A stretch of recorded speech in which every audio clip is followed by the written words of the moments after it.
네, 안녕하세요. 오늘은 취창업 특강 유망 자격증 국가기술 직업상담사 자격에 대해서 알아보려고 합니다. 저는 이정옥 교수고요. 현재 세종사이버대학교에서 직업상담학 분야로 강의를 하고 있습니다. 저는 2000년에 직업상담사 자격증을 취득해왔고 현재까지 한 20년 넘게 직업상담사 관련 분야의 경력을 갖고 있어요. 직업상담사도 하고 취업지원관이라고 해서 대학교에서도 좀 근무했고요. 또 아웃소싱 업체에서 잡매니저로 오래 근무하고 있습니다.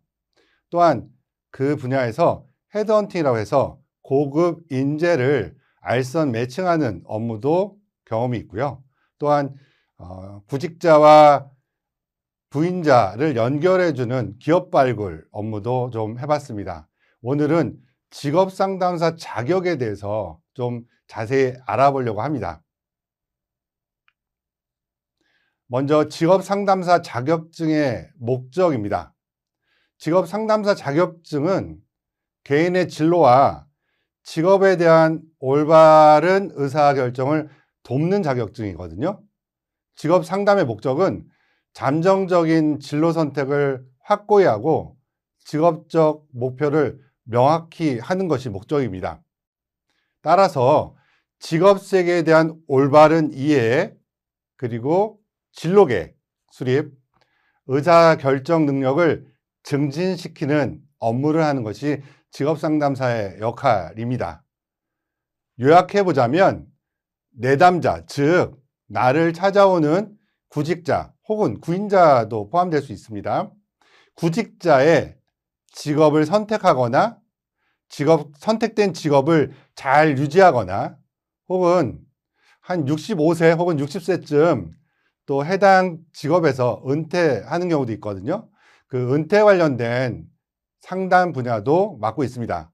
이러한 입직에서부터 퇴직까지의 전 과정에서 의사결정을 합리적으로 돕는 사람들이 직업상담사이고, 그러한 능력을 갖추려고 시험을 보는 것, 또 자격증을 취득하는 것이 바로 직업상담사 자격증이라고 할 수 있겠습니다.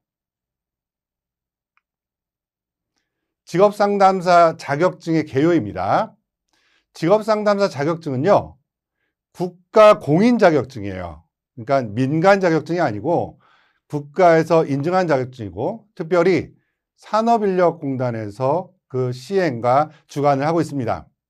고용노동부가 인정한 전문 자격증으로 구직자들에게 취업상담, 또 직업 적성검사, 경력개발 등의 서비스를 제공하는 역할을 수행합니다.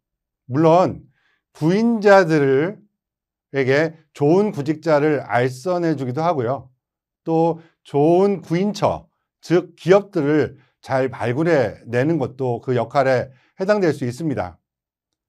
직업상담사 자격증은 1급, 2급 이렇게 두 가지로 나눠져 있고요. 일반적으로 2급 취득 후 1급에 응시하는 경향이 있는 것이 일반적입니다.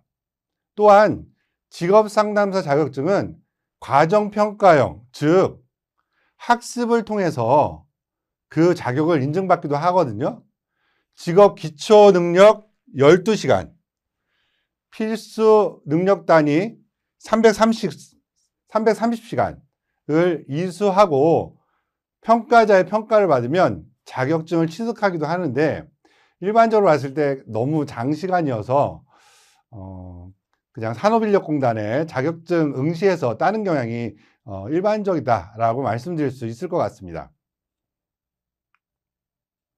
먼저 직업상담사 자격증 보면 1년에 3차례 있습니다. 1회, 2회, 3회. 그래서 각각 1월달, 4월달, 6월달 이렇게 보거든요. 그런데 요거는 확정된 건 아니고요. 해마다 조금씩 다르니까 그때마다 살펴봤으면 좋겠습니다. 1차 필기 원서 접수가 1월, 4월, 6월이고요. 실제적으로 필기 시험을 보는 그 월은 2월, 5월, 7월이라고 할 수 있겠습니다. 또 요즘에는 바로바로 합격 여부를 알 수 있긴 합니다. 그런데 합격자 발표를 1개월 후에, 보통 일반적으로 1개월 후에 3월, 6월, 8월에 합격자 발표를 하고 바로 이어서 2차인 실기 원서 접수를 해요. 바로 이어서. 그래서 비슷한 해당 월에 실기 원서 접수를 합니다. 그래서 4월, 7월, 10월에 실기 시험을 보게 되고요. 결국에 마지막에 6월, 9월, 12월쯤에 최종 합격자 발표를 합니다. 그래서 1년에 3번 있습니다. 3번. 이것은 직업상담사 2급을 기준으로 해서 3회이고요. 1급이면요. 요 뒤에 한 번 정도, 1년에 한 번 정도 1급 시험을 봅니다.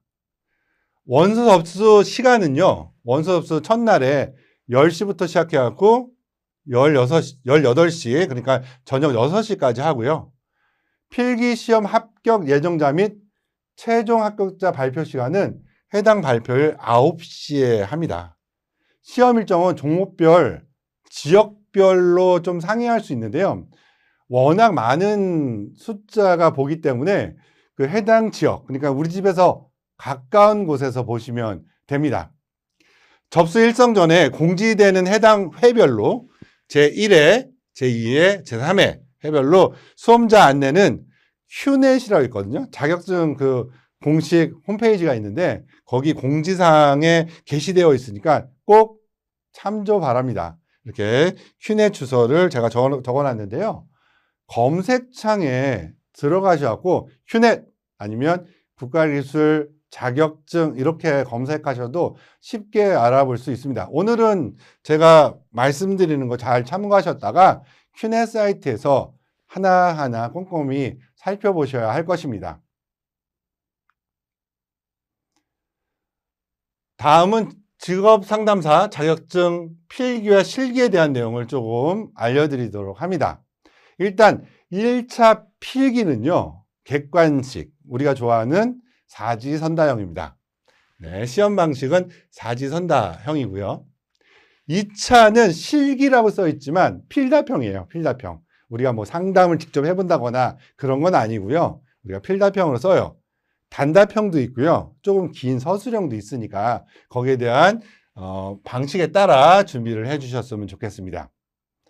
출제 범위로는 직업심리, 직업상담 및 취업지원, 직업정보, 노동시장, 노동관계법규 이렇게 총 5과목이에요. 그런데 교재, 일반적으로 나와 있는 교재, 우리나라 대표적인 게 2군데 있거든요. 그 교재에 보시면 직업상담학, 직업심리학, 직업정보론, 노동시장론, 노동관계법 이렇게 나와 있는데 정식 명칭은 직업심리, 직업상담 및 취업지원, 직업정보, 노동시장, 노동관계법규 이렇게 나와 있는데 교재랑 조금 달라서 헷갈릴 수 있는데요. 그렇게 크게 다르지는 않으니까 그렇게 많이 헷갈리지는 않을 것 같습니다. 이렇게 출제 범위는 이렇게 5과목이다라는 거 기억해 두셨으면 좋겠습니다. 그런데 2차 실기, 이거는 실무라고 보시면 돼요. 그래서 그것은 직업상담 실무라고 보시면 되고요. 여기는 한 과목이 좀 빠져요. 뭐냐? 노동관계법규가 빠집니다.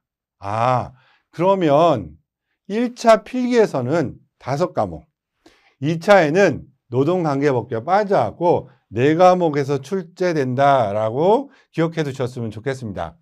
직업상담 실무이고요. 이게 2차이면서 실기이지만 직접 상담하는 것은 아니고요. 필답형이다. 이렇게 기억해 두시면 좋을 것 같아요. 뭐가 빠진다고요? 노동관계법규, 요게 빠져요. 그러니까 1차 때 노동관계법은 잘 이렇게 암기하셔갖고 딱 이렇게 해주시면 되고요. 2차 때는 싹 잊어버리셔도 돼요. 잊어버리셔도 되니까 노동관계법규는 잘 암기하시는 게 굉장히 중요하다라고 말씀드릴 수 있겠습니다. 네, 그러면 1차 필기에서 문항수는 5과목에 100문제니까 한 과목당 몇 문제일까요? 20문제. 그러면 배점은 5점이죠, 5점. 네, 5, 20 해서 100점 이렇게 됩니다.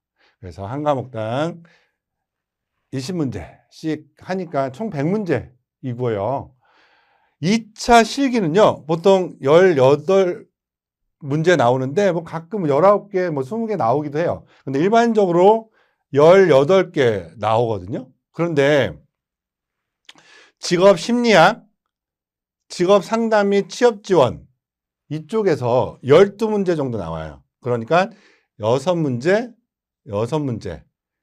꼭 그렇다라고 말씀드릴지 모르는데 평균적으로 그렇다는 거예요. 그리고 직업정보론 3문제, 3문제 해서 18문제에서 많게는 20문제까지 나오는데 그러면 직업 심리학이나 직업 상담학이 중요하겠네요. 그렇죠. 이게 요 두 개가 중요하고요.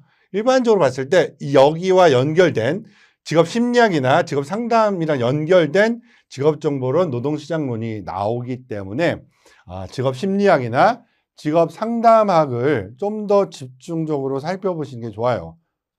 그런데 뭐라고 그랬죠? 필답형이라고 그랬죠? 그래서 그냥 그 답만 외워서는 안 되고요. 안 되고요. 키워드 중심으로 기출 문제 위주로 여러분들이 조금 이렇게 잘 암기하시고 잘 연결해서 쓰실 수 있는 능력이 필요합니다. 네. 전체 1, 2과목, 즉 직업심리학, 직업상담학에서 70%가 출제된다는 걸 기억해 주셨으면 좋겠습니다. 준비물은 뭐가 필요할까요? 신분증 꼭 필요하고요. 예전에는 OMR 카드에다가 컴퓨터용 사인펜으로 했는데 요즘에는 그냥 컴퓨터로 바로 하기 때문에 컴퓨터용 사인펜이 없어졌고요. 필기구는 왜 가져오냐? 왜냐하면 좀 계산도 해야 되고 체크도 해야 되기 때문에 필기구는 가져가시는 게 훨씬 더 도움이 될 거예요. 그리고 연습지도 제공을 합니다. 그래서 거기에 여러분이 계산을 한다든지 이렇게 해주시면 좋아요. 네. 1차나 2차나 150분이에요. 그런데 18문제지만 2차 때, 실기 때 시간이 부족하다라고 하신 분들이 꽤 적지 않아 있기 때문에, 이런 부분들을 참 잘 시간 안배를 해주셔갖고, 해주시면 더 좋을 것 같습니다. 제 경험상도 1차 필기 때는 그렇게 시간이 모자라지는 않거든요. 그래서 2차 때 시간 안배를 잘 해주셨으면 좋겠습니다. 노동시장론에서는 계산 문제가 등장하기도 합니다.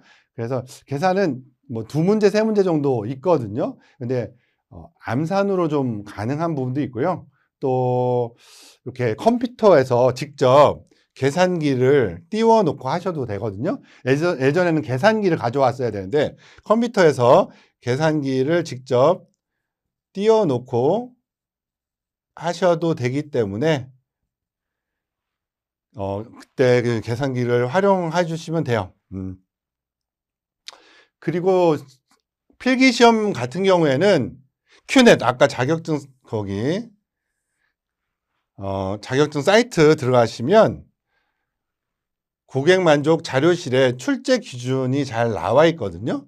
출제 기준이 잘 나와 있고 또 시중에 기출문제 해갖고 그러니까 교과서라든지 이런 것들이 좀 있기도 하고요. 웹에서도 있고요. 또 이제 검색해 보면 되게 많이 나오거든요.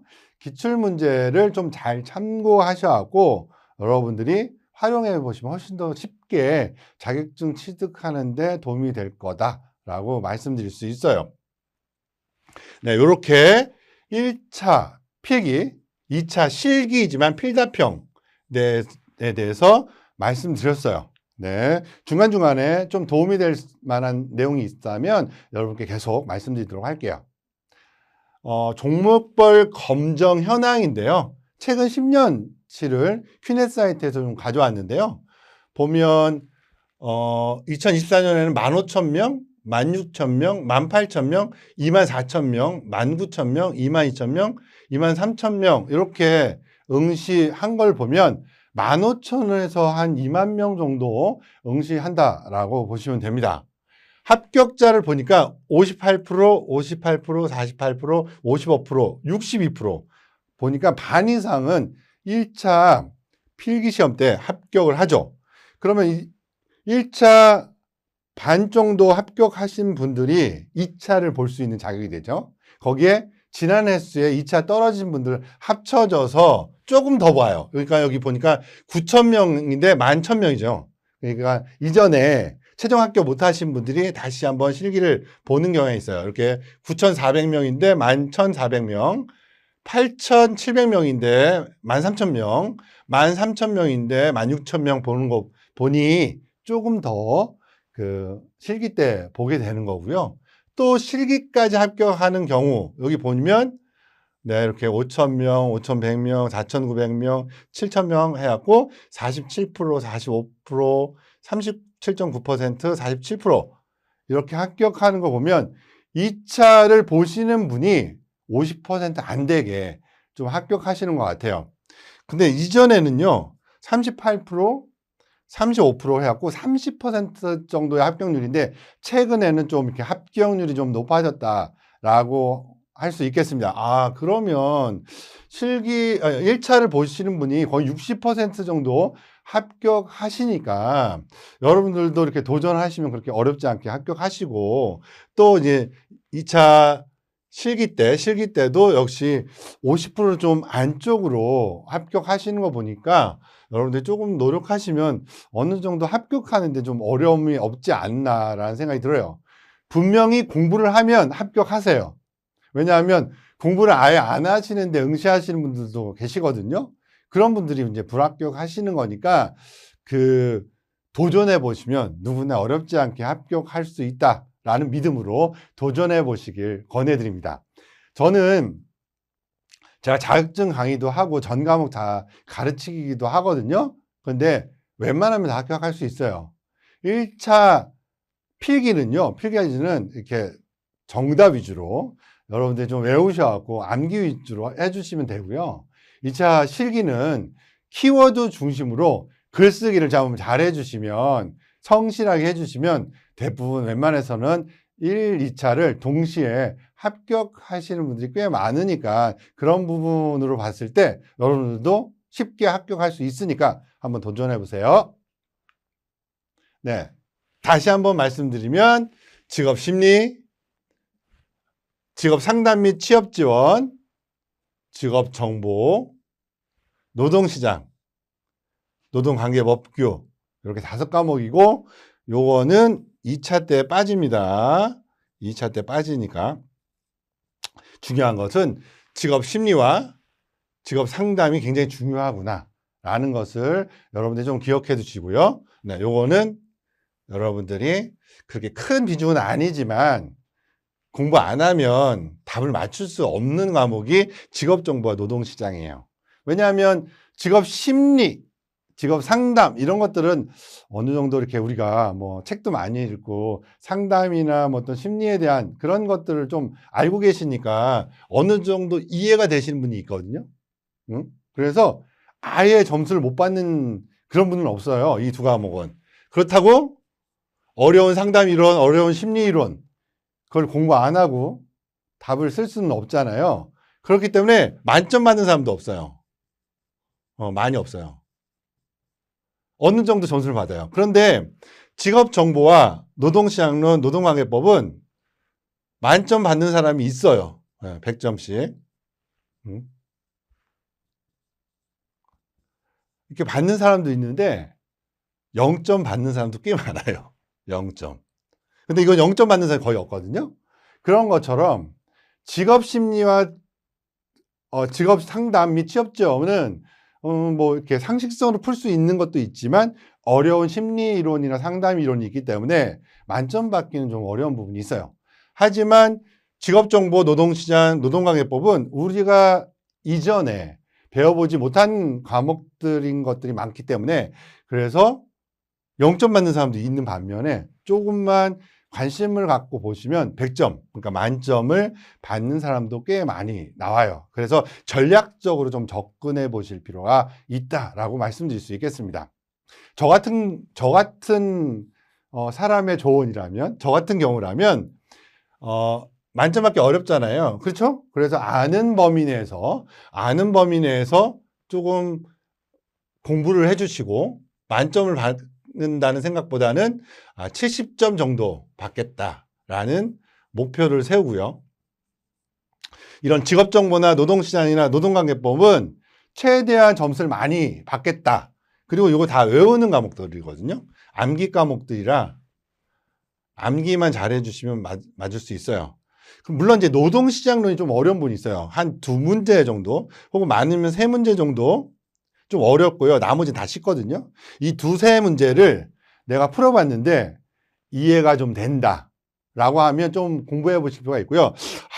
잘 모르겠어 라고 생각해 보면 그 2-3문제는 패스하시고 나머지를 집중해 보시면 85에서 95점은 충분히 받을 수 있는 게 노동시장론이에요. 그래서 이러한 것들을 전략적으로 수립해서 여러분들이 접근해 주신다면 여러분들이 조금 더 합격하시기에 어렵지 않게 좋은 결과를 얻을 수 있겠다라는 말씀을 드려봅니다. 그러면 직업심리, 직업상담 및 취업지원, 그리고 직업정보, 노동시장, 노동관계법부 어떤 것들이 나오는지 간략하게 살펴보도록 하겠습니다. 직업심리는 크게 진로 발단 이론과 직업 심리 검사, 이게 크게 2가지예요. 진로 발단 이론은 이 심리라는 것이 어떻게 이해되는지를 설명해 주는 이론들을 이야기하고 있습니다. 진로 발달 이론에서는 특성 요인 이론, 근데 어떤 사람이 어떤 특성을 가지고 있고 그런 것은 어떤 요인에 의해서 구현되거나 행동하는지, 이걸 바로 특성 요인 이론이라고 하거든요. 이 특성 요인 이론의 특징,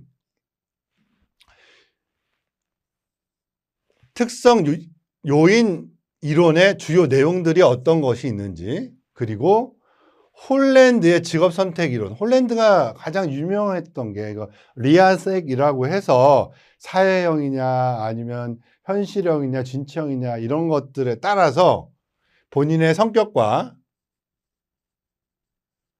직업 환경이 일치하면 훨씬 더 직업을 영위하는데, 그러니까 직업 활동을 하는데 훨씬 더 낫다라는 거예요. 예컨대 나는 사람을 좋아해. 그러면 어떤 일을 해야겠죠? 사람을 만날 수 있는 그런 직업 환경을 가진 사회복지사나 선생님이나 요양보호사나 이런 것들이 조금 직업 환경과 내 성격과 잘 맞아떨어지잖아요. 그것을 홀랜드의 직업 선택 이론이거든요. 이런 것들을 배우고요.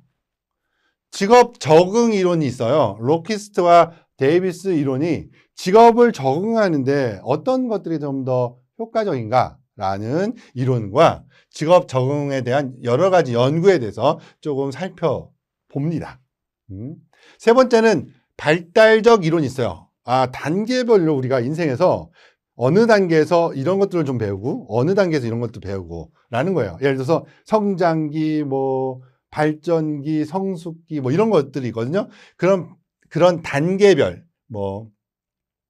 3세에서 6세, 9세에서 13세, 청소년기, 성인기 이런 것들을 다 발달 이론이라고 하거든요. 발달적 이론이라고 하거든요. 그 중에 대표적인 게 긴즈버그의 발달 이론, 수포의 발달 이론, 고트프레드슨의 이론, 이런 것들을 좀 배워요. 그리고 4번째로는 욕구 이론이에요. 욕구. 우리 인간의 욕구들 있죠? 어떤 욕구들이 있나요? 네, 이렇게 먹어야 되고 자야 되고 이런 욕구 있죠. 그런 욕구들을 채우는 게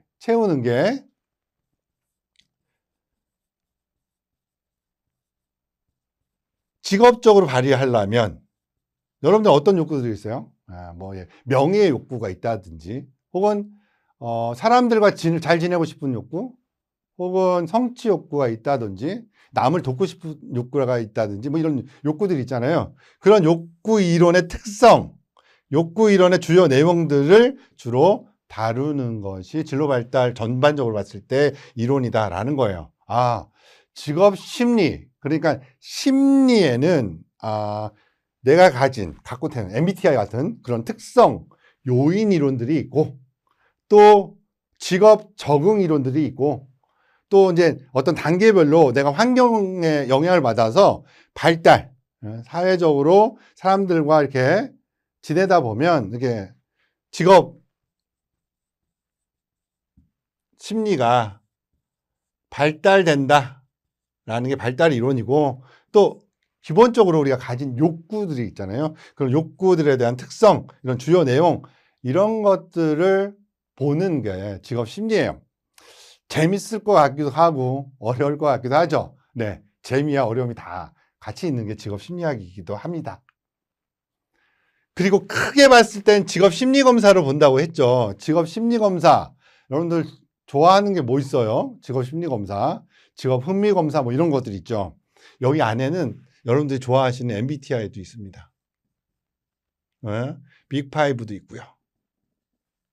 이런 직업 심리 검사들이 있어요. 직업 흥미 검사, 직업 가치 검사, 직업 적성 검사 이런 직업 검사에 대해서 설명하고 있고요. 그 안에 규준이고 점수를 어떻게 해석할까 원점수 뭐 이렇게 표준화 점수 이런 것들이 있거든요. 신뢰도와 타당도. 신뢰도는 뭐예요? 계속 반복하면 저 사람 똑같이 행동하네. 그럼 신뢰도가 높다. 타당도는 뭐예요? 수학 시험 보는데 영어 문제가 나와. 그럼 타당도가 맞아요? 안 맞아요? 안 맞죠? 그죠? 수학 시험 보는데 수를 계산하는 게 나와야 될 거 아니에요? 그러면 타당도가 높다. 수를 계산하는 게 나오면 타당도가 높다. 직업 상담 자격증 시험이에요. 직업 상담사 자격증 시험이에요. 그런데 막 수학 문제가 나와요. 그럼 타당도가 높아요? 타당도가 높지 않죠. 그런데 상담 기술, 심리 기술 이런 문제가 나와요. 그럼 타당도가 높죠. 그런데 아마도 이런 용어들이 조금 어렵게 느껴질 수도 있겠다라는 거예요. 그래서 이런 건 어려울 수 있어요. 이런 검사에 대한 이해는 좀 쉬운데 규준, 점수 해석, 신뢰도, 타당도 이런 부분은 좀 어렵게 느껴질 수 있습니다. 또 두 번째는 진단이에요. 진단 방법과 해석 방법, 진단 도구의 선정. 예를 들어서 뭐 처음에는 직업 선호도 검사를 받다가 진로 성숙도 검사, 직업 가치관 검사, 직무 역량 검사 이렇게 단계별로 어떤 검사를 활용할지 이런 도구의 선택 이런 것도 조금 배웁니다. 세 번째로는 직업과 스트레스. 우리가 직업 안에 직업 생활을 영위할 때, 활동할 때 스트레스를 받게 되겠죠. 우리가 인생에서도 스트레스 받는 것처럼 직업 활동을 하면서도 스트레스 받아요. 스트레스가 좋은 거예요, 나쁜 거예요? 뭐 좋을 수도 있고 나쁠 수도 있죠. 그런 스트레스에 따른 결과 어떤 사람은 좋게 활용할 수도 있고 어떤 사람은 이렇게 번아웃을 통해서 안 좋게 좀 가져갈 수도 있고 그런 게 차이점이 있다라고 말씀드릴 수 있겠습니다. 네 번째는 직무 분석과 경력 개발이에요. 직업에 대해서 분석하는 방법, 직업에 대해서 평가하는 방법, 또 경력 개발에 대한 이해, 그리고 이론, 그리고 직업 지도 방법까지 포함하여 직업 심리학에서 다루는 내용이다라고 말씀드릴 수 있겠습니다. 직업 심리학은 직업 선택과 직업 발달에 대한 이론에 대한 개념 정리가 중요합니다. 직업 심리검사 영역에서는 통계학적 개념이 나오므로 생소한 개념이라 좀 어려운 면이 있어요. 이 부분만 잘 극복하시면 여러분에게 좋은 결과를 좀 얻으실 수 있다라고 말씀드릴 수 있을 것 같아요. 그러한 두 부분을 잘 생각해 보셔서 전략을 짰으면 좋겠습니다. 다음은 직업 상담과 취업 지원이에요. 직업 상담과 취업 지원에는 직업 상담 이론, 직업 상담 접근 방법, 진로 상담, 취업 상담, 직업 복귀 상담, 직업 훈련 상담, 집단 상담 플러스해서 직업 행정과 취업 지원 등에 대한 내용들을 다룹니다. 그러니까 주로 상담에 대한 내용들이에요. 기초 상담 이론에서 배웁니다. 예를 들어서 아들러의 개인주의 상담, 내담자 중심 상담, 내담자 우선으로 하는 내담자 중심 상담, 합리적 정서적 행동치료, 인지치료, 주제 분석 등을 다뤄요. 그리고 이런 상담 이론을 근거로 해서 특성 요인 직업 상담 기법, 내담자 중심 직업 상담 기법, 발달적 직업 상담 기법, 이런 것들을 다 포괄한 직업 상담 기법에 대해서 배우고요. 또 진로 상담에서 진로 논점 분석이라든지 내담자 특성 파악, 직업 정보 탐색 방법, 진로 설계, 진로 목표 설정, 진로 의사결정 방법, 동기부여, 이런 내용들을 다룹니다.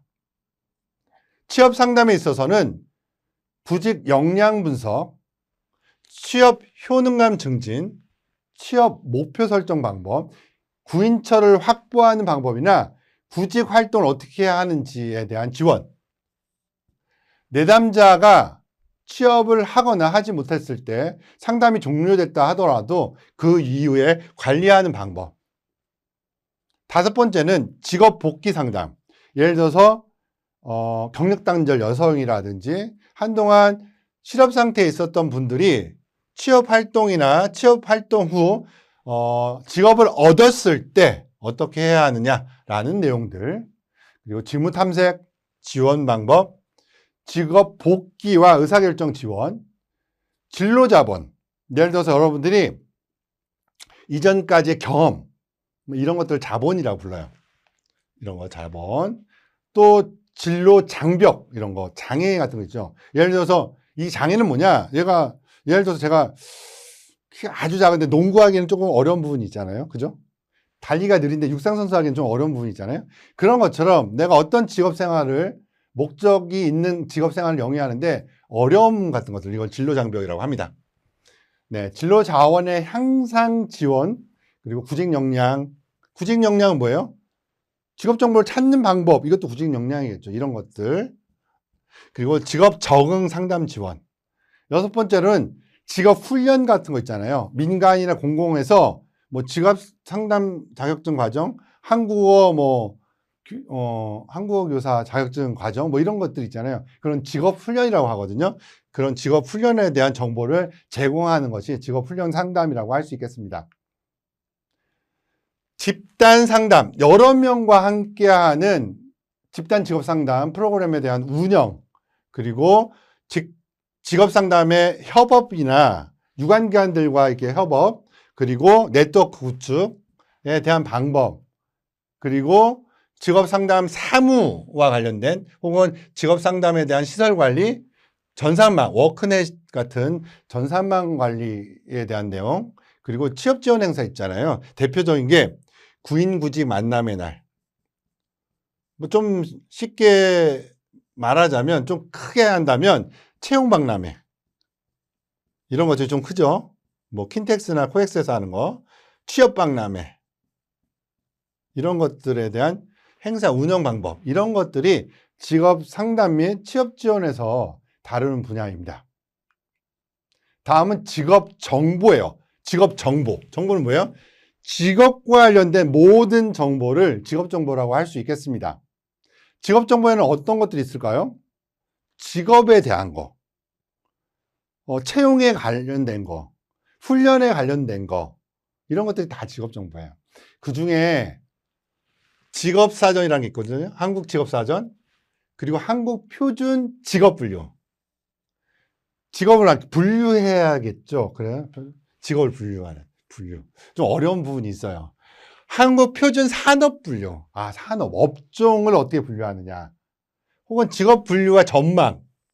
고용24. 요거는 워크넷이에요, 워크넷. 이전에 워크넷이라는 게 이름이 좀 바뀌어서 통합돼서 고용24. 요것을 어떻게 활용하는지, 이런 것들이 모두 직업 정보에서 다루는 내용입니다. 크게 직업 분류의 이해, 직업 분류를 어떻게 구조화시켰고 체계화시켰는지를 보고요. 직업 분류의 원칙, 상업 산업분류의 2에 산업분류의 체계화 구조, 그리고 직업정보를 어떻게 수집하는지, 표준 직업정보, 직업정보의 수집, 실행 및 점검, 워크넷, 고용24 활용 방법, 기타 직업정보망 활용 방법, 그리고 직업정보를 제공하는 방법, 예를 들어서 직업정보를 축적, 수집, 분석, 평가하는 방법, 그래서 그 직업정보를 생산하고 평가하고 인지하는 방법 등에 대해서 배우고 있습니다.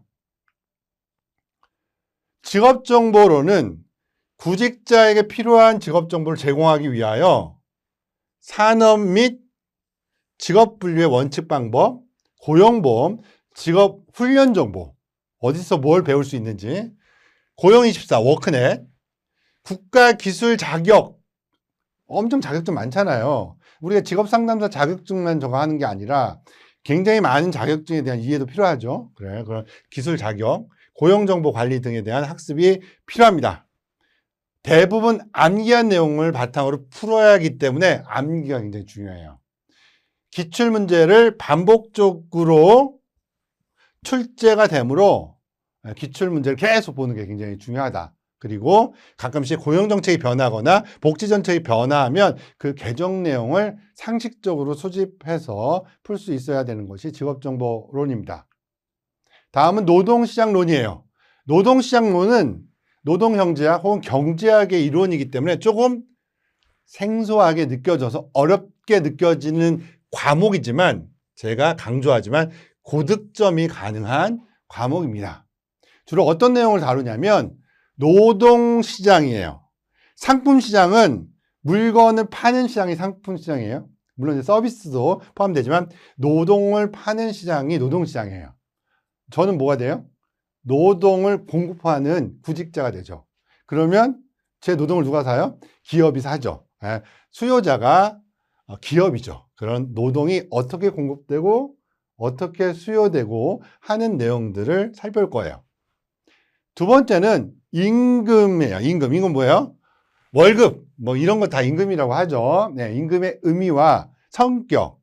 왜 임금을 지급하는가? 임금은 어떤 방식으로 지급되는가? 최저임금 제도는 무엇인가? 시간제, 연공급제, 직능급, 직무급. 그리고 왜 저 사람은 임금을 많이 받는데 왜 저 사람은 임금을 적게 받을까? 그걸 임금 격차 이론이에요. 어렵지 않아요. 되게 쉽고요. 네, 실업의 개념, 네, 실업의 이론, 자발적으로 실업하는지, 비자발적으로 실업하는지, 일시적으로 내가 정보를 못 알아서 얻는 실업, 마찰해서 실업이라고 하거든요. 구조적으로 새로운 신물물이 들어왔어. 이제는 더 이상 쓰지 않아. 이런 것들을 구조적 실업이라고 해요. 계절적 실업 혹은 경기가 안 좋은 경기적 실업, 이런 실업의 의미와 대책에 대해서 살펴볼 거예요. 다음은 노동관계법규예요. 노동관계법규. 노동관계법규는 1차에만 있고 2차에는 없다. 그러니까 1차에 집중적으로 잘 암기하시는 게 중요하다라는 거예요. 숫자를 살짝 고치는 문제가 많이 나와요. 3년, 뭐 이렇게 5년, 1년 이런 것들을 4년, 뭐 이렇게, 뭐 6년, 뭐 이렇게 나오는 거예요. 근데 되게 중요한 숫자가 3년, 5년, 1년이에요. 요게 대부분 정답이거든요. 이런 걸 잘 바꿔서 나오기 때문에 그런 것만 주의하면 고득점이 가능한 과목이다. 주로 어떤 내용을 다루냐면 노동기본권에 대해서 다루고요. 개별 근로관계법규로 근로기준법, 최저임금법, 남녀고용평등과 일가정 양립지원에 관한 법률, 고용관계를 얘기하고 있는 직업안정법, 고용보험법, 국민평생직업능력개발법, 기타 노동법규로는 고용정책기본법이나 기간제법, 파견제법, 근로자 퇴직급여보장법, 채용 절차의 공정화에 관한 법률, 최저임금법, 구직자 취업촉진법 등을 배우는데 주요한 법률 위주로 여러분들이 잘 암기하시면 고득점이 가능하다라고 말씀드릴 수 있겠어요. 직업상담사 자격은요, 굉장히 특별한 자격증이에요. 왜냐하면 공무원 시험 볼 때 우리 거의 뭐 커트라인이 만점이다 뭐 이런 얘기 막 농담처럼 얘기하잖아요. 그런데 공무원 시험 볼 때 고용노동 분야, 직업 상담직 분야에서 무려 5%를 가산을 해줘요. 누구만? 변호사, 공인노무사, 직업상담사 1급, 직업상담사 2급이 5%나 가산되면 거의 경쟁하는 사람이 직업상담사 자격증만 있으면 공무원 합격이에요. 그래서 이거 되게 말이 많기도 했지만 뭐 이미 법률로 결정이 됐기 때문에 네, 이런 부분들 잘 활용해 주시면 좋아요. 그래서 공무원 합격하려고 일부러 직업상담사 자격증 따는 사람도 있습니다. 또한 또 특전이 있어요. 국가평생교육진흥원에서 학점을 인정해줘요. 무려 20학점이나 1급은 30학점이나 그리고 2021년 이전 자격증 저 같은 경우 30학점을 인정해줬거든요. 그래서 저 나중에 사이버 대학에서 심리학을 30점 먹고 그러면 어떻게 돼요? 보통 48학점이잖아요. 대학을 나왔을 경우에는 48학점만 이수하면 되거든요. 그래서 저는 18학점만 듣고 그래서 학비 엄청 줄였죠. 심리학사를 추가로 취득합니다. 네, 직업상담사 자격증이 있으면 2급은 20학점, 1급은 30학점이니까 엄청나게 등록금도 세이브하고 시간도 세이브하고 굉장히 좋죠. 그래서 공무원 합격할 때도 유리하고 네, 이렇게 학사학위 받을 때도 유리합니다. 그래서 여러모로 직업상담사 자격증이 매우 좋은 자격증이기 때문에 여러분 한번 도전해 보시길 권해드립니다. 네, 이렇게 큐넷 들어가면 이렇게 규정이 있어요. 공무원 임용시험의 규정해서 요거 캡처해서 제가 가져온 거기 때문에 큐넷 들어가시면 금방 확인 가능하십니다. 네, 마지막으로 제가 이 내용을 말씀드릴게요. A라는 수험생은 직업심리에서 40점을 받았어요. 상담학에서 45점을 받았어요. 정보론에서 80점을 받았어요. 그리고 노동시장에서 시장론 어렵다고 하니까 55점 받았어요. 그리고 노동법규에서 80점을 받았어요. 그래서 평균 60점이에요. 합격입니다. B라는 수험생은 열심히 공부해서 심리학에서 90점을 받았어요. 상담학에서 무려 100점을 받았어요. 그런데 정보론에서는 75점. 훌륭해요. 근데 노동시장론 좀 어려운 부분이 있어갖고, 나도 좀 포기할래 해서 30점 받았어요. 노동법규 90점 받았어요. 평균 77점이지만 불합격이에요. 여러분, 만점 받는 자격증 아니잖아요. 그죠? 아니죠. 60점만 넘기면 돼요. 그리고 제가 이런 과목을 다 배우고 나서 그때는 잘 그 내용이 무슨 내용인지 몰랐어요. 직업 상담사로 일하면서 취업지원관으로 일하면서 잡 매니저나 헤드헌터로 일하면서 이 내용이 그 내용이었구나 라는 걸 실무에서 이해하게 되더라고요. 그러니까 여러분들도 욕심 부리지 말고 60점만 넘긴다 라는 생각으로 여러분들이 도전해 보시면 충분히 합격을 하실 수 있겠습니다. 네, 큐넷 사이트 검색창에 큐넷이라고 쓰시고 국가기술 자격을 치시면 국가기술 자격 보시면 사회복지 종교 거기에 들어가시면 이렇게 직업상담사 자격증이 나와 있으니까 여러분들이 금방 정보에 대해서 잘 확인하실 수도 있다라는 점 추가적으로 말씀드리겠습니다. 네, 지금까지 직업상담사 자격증에 대해서 중요한 내용과 합격 팁 이런 것들을 좀 살펴봤습니다. 한번 관심을 가지고 꼭 도전해 보시라고 말씀드리겠습니다. 강의를 마치도록 하겠습니다. 감사합니다.